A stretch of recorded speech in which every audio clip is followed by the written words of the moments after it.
भाषा उत्सव या भाषाओं के माध्यम से एक था इस सूची पर। भारत बहुभाषिक देश है। यहाँ अनेक भाषाएं और बोलियां हैं और सभी भाषाओं की अपनी विशिष्टताएं हैं। सबकी अलग अलग पहचान है, उनमें अपनी मिट्टी की सुगंध है। संस्कृत, हिंदी, तमिल, तेलुगु, कन्नड़, मलयालम, उड़िया, असमिया, बंगला, पंजाबी, मैथिली, मराठी, उर्दू आदि सब भाषाएं अत्यंत समृद्ध भाषा है। इनमें विश्व स्तरीय साहित्य सृजन होता आया है।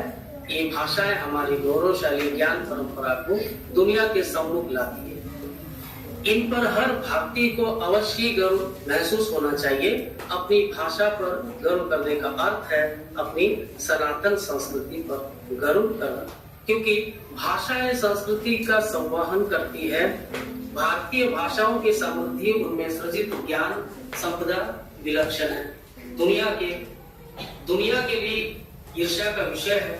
हम भारतीय लोग लंबे समय तक पराधीनता की बेड़ियों में जकड़े रहे, दास्तां में पड़े रहने के कारण हम अपने गौरव को विस्मृत करते रहे और अंग्रेजी साम्राज्य यही चाहता भी था कि भारतवासी अपनी पहचान भूल जाए, उन्हें उनका स्वत्व याद ही न रहे और वे हमारे आदेशों का पालन करते रहे।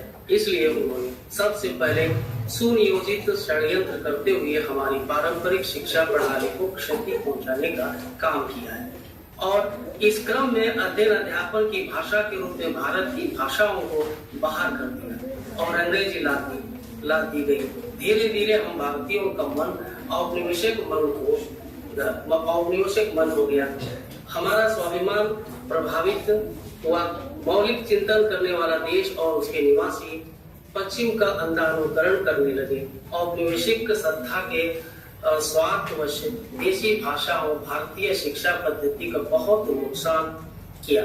स्वतंत्रता के बहुत बाद तक इस परिपाटी में कोई सार्थक बदलाव नहीं आया, किंतु राष्ट्रीय शिक्षा नीति 2020 में इस बात को अत्यंत गंभीरता से अनुभव किया गया और बहुत सुचिंतित तरीके से शिक्षा नीति में भारतीय भाषाओं को माध्यम भाषा के रूप में सम्मिलित करते हुए उनके प्रोत्साहन की दिशा में सुंदर यत्न किया गया है।